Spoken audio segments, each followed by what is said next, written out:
Today we're going to talk about interest rates. All right, we're going to talk a little bit about finance. It's not going to be long, but we're going to talk about interest rates. Let's just dive right into it. Interest rates. Interest rates are very important when it comes down to dealing in any type of business where you're going to take out a loan, even if you're putting your money in a money market account or interest bearing account or a savings account or any type of account that is going to, over a period of time, whether it's quarterly or yearly, yield or build interest. It is very important. It is also very important when you're looking at getting a mortgage, getting a car, getting a loan, any type of financial decision where you're going to have to go and borrow money from a lender, whether it's the bank, whether it's the mortgage company, whether it's the financial institution. Your interest rate matters. The first thing I want to caution you to do is to read your agreement. I know it seems simple. I know it seems that should not even be something that we have to mention in 2024, but yet it is. I can't tell you how many times people just sit down, look at paperwork, don't read it, and just sign their name. You have to read your agreement. A lot of times, what we miss is in the fine print. What we miss is on page 2 and on page 3 and on page 4, but we don't read it. We just simply go to the last page and sign. So what I want to first caution you to do is to read your agreement. You got to read your agreement. There's no way in the world, and that's any type of agreement, by the way, not just financial. If you're entering into some type of business agreement or some type of agreement with another person, you need to read your agreement. Read what it is that we're agreeing on. Read what it is that we are attesting to, because when you sign your signature, you are attesting that you agree to whatever is in the terms of that contract. So you have to read it before you sign it. Simple. Read. So I can't tell you how many times I've been in mortgage and banking for 16 years, over 16 years now. I can't tell you how many times I've heard people say, "Oh, I didn't know that. I wasn't aware of that. Oh, I didn't realize this is what I was getting myself into." Well, did you read the agreement? Did you read the mortgage note? Did you read the warranty deed? Did you look at all of these things? Did you see what the promissory note? Did you read? You have to read these things. It's very important that we read. Now, the first interest rate we're going to talk about is fixed or simple interest rate. Simple interest rate loan or mortgage, however you want to say it. Let's say you have and a fixed rate loan or fixed rate, excuse me, a fixed interest rate means that it does not change. It is going to be this interest rate for the life or the term or the life of your loan agreement. So whether that be your mortgage, whether that be your financial loan, your car loan, if you have a fixed rate, it's going to stay the same. So if your interest rate is 5%, it's going to stay 5% until you pay this off. Unless you refinance it, then your rates and terms can change, or unless you have to go into an agreement where you need the bank's help because you've gotten so far behind and they modify it or defer it, or they do some other type of arrangement with you. They can then, it may be in the terms of the agreement, the new agreement. Well, since we're doing this for you, your terms are going to change. So again, it's very important to read. But let's just say you have a simple interest rate. You have a fixed rate loan. So let's just say you have $100,000 and your fixed rate for that, your interest rate is 5% for that loan. Over 12 months, if you pay this loan back in 12 months, you're going to pay $5,000 in interest. Okay? So you borrowed 100,000, you're going to pay them back 105,000.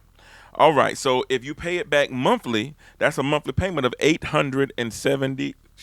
$8,750. Now let's just say the loan term is 15 years for this $100,000. That means over the 15-year period, you're now going to pay back $75,000 in interest. So you're going to end up paying them back $175,000. How is that, you say, Ricardo? Because that 5% interest rate is annually. So you have 15 years of paying that $5,000, and that's going to come out to $75,000. And if you pay that monthly, every month, making one payment a month for the 15 years, it's going to be $972.22 a month. So that's the math. That's the math on it. So you can understand why now, listening to this, we can see why banks and financial institutions and mortgage companies, why they are willing to lend you the money, especially because most interest rates, I look at mortgages every day. I work for a mortgage company. A lot of interest rates are well above 5%. So the bank, the mortgage company, the lenders, they are making money off of these things. They're making money off of these things. So no, they'll be willing to lend you the money because they know what they're going to get back. And if you default on the loan, if you're unable to pay it and they have to foreclose on you or repossess or take something back from you, not only have they gotten all of the interest you've already paid in while you had it, they're now going to turn around and resell it and start the process over with somebody else. So it is designed to make money, but in defense of the bank, in defense of the mortgage company, they are taking the risk by giving you the $100,000. They're the ones taking the risk, so they get to determine the factors. And they present this to you. You don't have to accept it, but they present it to you. That's why it's important, again, to read. You're going to keep hearing me say that throughout these next few minutes. You have to read. You got to read. So the longer you stretch out your term, the more the interest rate will cost you and potentially go up. Now, again, they're taking the risk. So if you have somebody that wants to borrow $100,000 over a 1-year period, they're probably going to get an excellent interest rate. It's not going to be too high.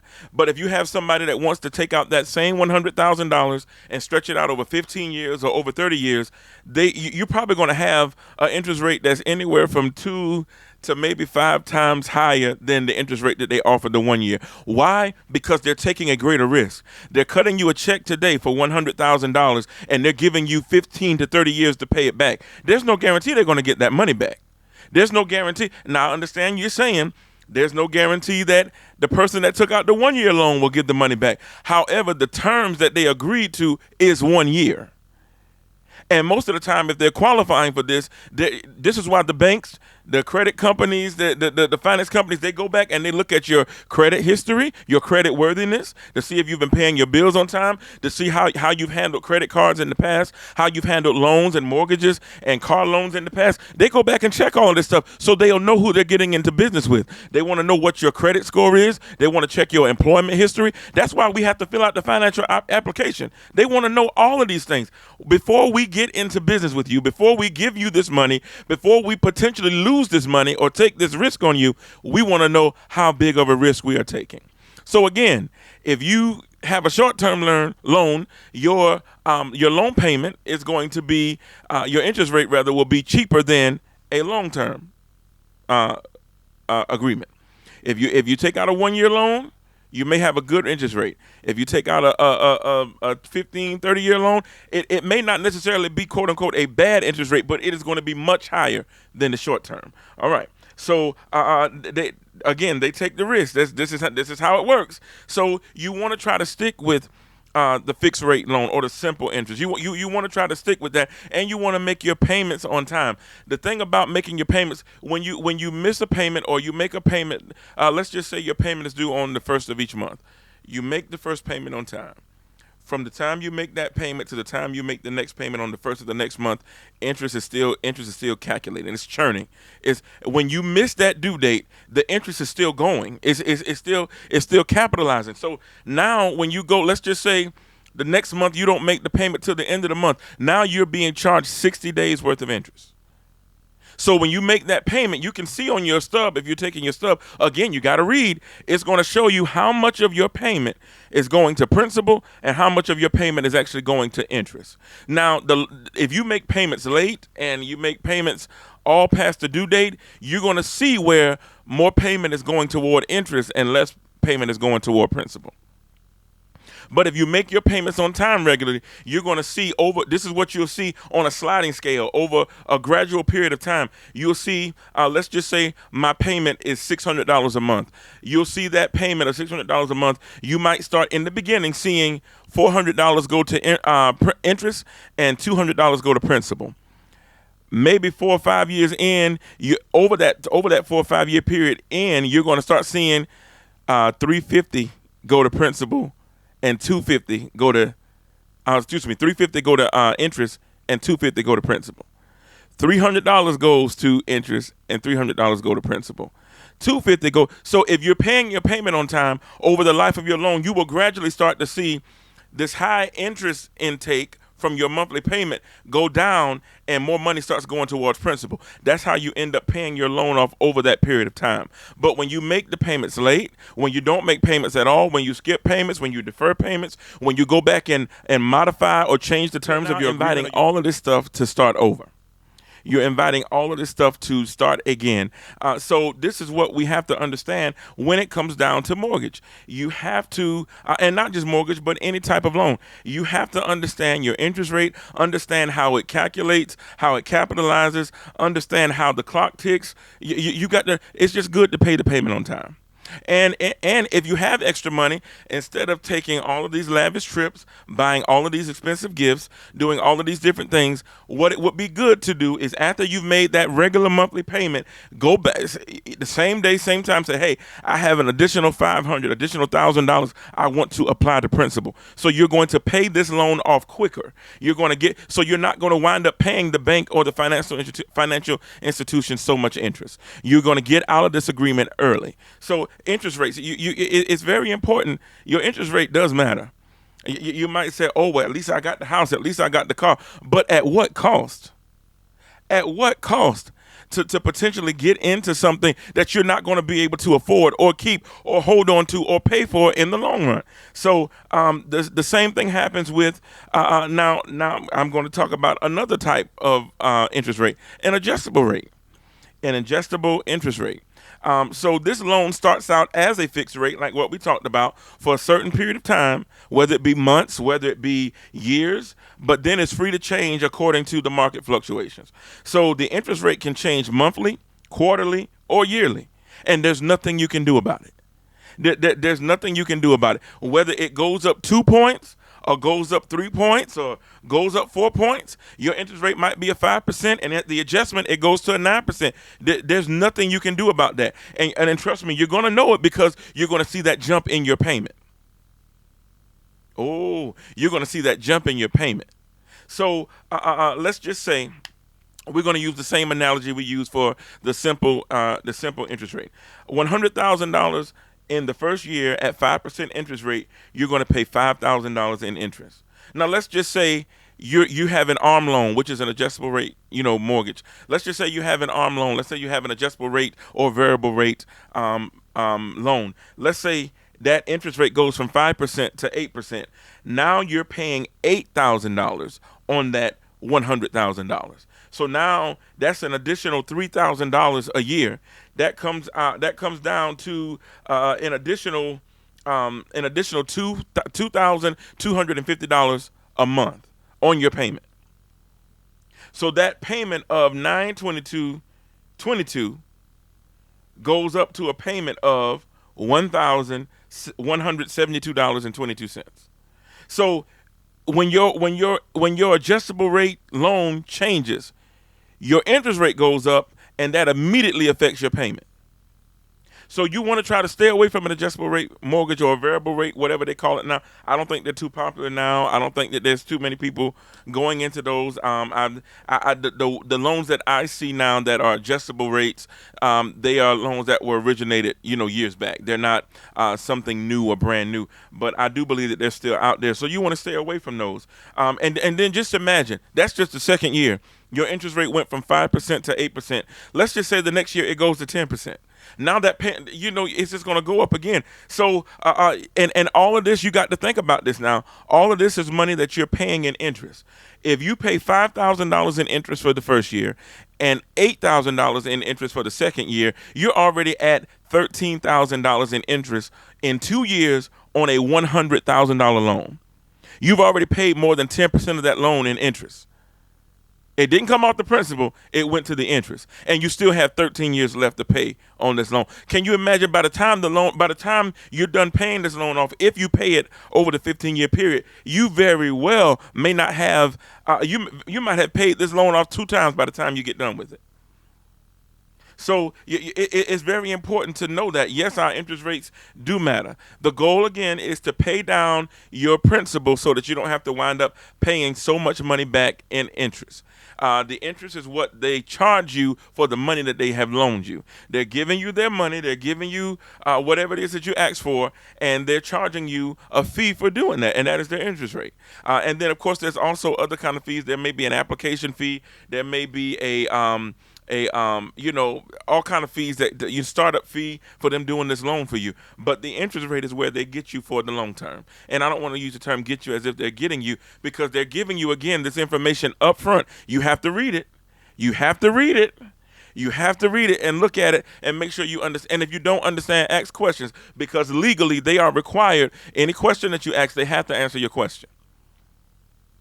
That can be seen as predatory lending. That can be seen as them trying to loop you or redline you. These are terms in financing. They're trying to get you to sign up to something that they know you don't understand. That is predatory lending. So ask questions. Stop and read. I don't care if closing take you 10 hours. Ask every question that you got to ask so that you will know that you're entering into a good agreement. You're entering into the good agreement. So please think about this when we go and get these $2,500 loans from the quick loan place. They're going to charge you 29% interest, and that's on the low end. That's $725. That is $725. You're paying back on $2,500. Now, the crazy thing is, now some of these loan places, they charge 110, 120% interest. So you're paying back more than double what you borrowed. You got to think about this. You got to think about this. You want to be wise with your money. We perish because of the lack of knowledge. That's why we perish, because of the lack of knowledge. So you want to be wise with your money. Don't let nobody use you. Don't let nobody take advantage of you. Don't let nobody talk you into a bad deal. It is a bad deal. And you know when you're hearing it, it ain't sounding right. As my oldest daughter would say, Daddy, the math ain't mathing. The math's not mathing. It got to make sense. So we want to be fruitful, and we want to be we want to be great in our business dealings, just like we are spiritually. That's what God wants for us as well. He wants us to be a well-rounded Christian. Again, he wants us to excel and succeed in every areas of our life. Not just be rich in spirit, but poor in money. Not just be rich in spirit, but poor in knowledge. Not just be rich in spirit, but then poor in understanding. He said, in all of your getting, get an understanding. Make sure you have an understanding. And a lot of times we throw money away. I know people right now. We can be in the store and they got money, and they'll look at it and say, $3 for this? Man, it's $1 at the dollar store, and they'll put it down. And you might say, man, what is $2? $2 is a lot when you ain't got it. $2 is a whole lot when you don't have it. So it starts with that. What I'm saying is, it starts with that simple discipline. It starts with that simple discipline. That is a great mindset. I'm not going to spend more money on something for convenience sake. And now sometimes it's outside of my. If you in the middle of nowhere traveling, you have no choice but to pay $3 or $4 for that bottle of water. When we know we can go to Walmart or anywhere and get a case of water for $5 or $6. So we do pay for convenience, especially when you're traveling or when you're taking trips, when you're exploring, you're doing different things. But on a regular basis, we should practice being good stewards with our money. So again, we have to have good intentions with our money as well. And I believe I said that that additional $3,000 breaks out into extra $225 a month. Is actually an additional $250 a month. My apologies, $250 a month. That's added to your payment. Okay, so we want to make sure that we are doing good with our finances. So it starts with understanding simple things like this. Before we can start talking about working out business agreements and investing, you got to know where you're investing your money. You got to know why you're investing your money. You got to know what the yield rate is, what the rate of return is. You got to know how much you're going to get back. If I'm putting in $500, how much am I going to get back and over what time period? So we got to understand these things. So today we just wanted to simply talk a little bit about interest rates. There's so much more we could talk about with interest rates, but this what I gave you today is a big helping of understanding interest rate and how it compounds and how it's annually and how it can fluctuate and change. More than anything, you want to try to get a fixed rate mortgage. You want to try to get a fixed rate mortgage. You want to try to get a fixed rate loan. You don't want adjustable rate mortgages. You don't want adjustable or variable rate loans because it can change to your deficit. Now, what they will tell you is, well, the time may come where it adjusts and the rate goes back down. That is true to a certain extent. However, it's more likely than not, it's not going to happen. It's not going to happen. So you run the risk. I talk to people all the time. My payment went up $500. My payment went up $1,000. My payment went up this. My payment went up that. Hey, I'm so sorry. But this is what you agreed to. These are the terms. So we got to be wise with our finances. So listen, God bless you. I'm gonna get out of here. I didn't intend to hold you long. So if we embrace the word of God, we can feel the heart of God and learn to live from the mind of God, and that is indeed holy. God bless you. Until we speak again. Take care.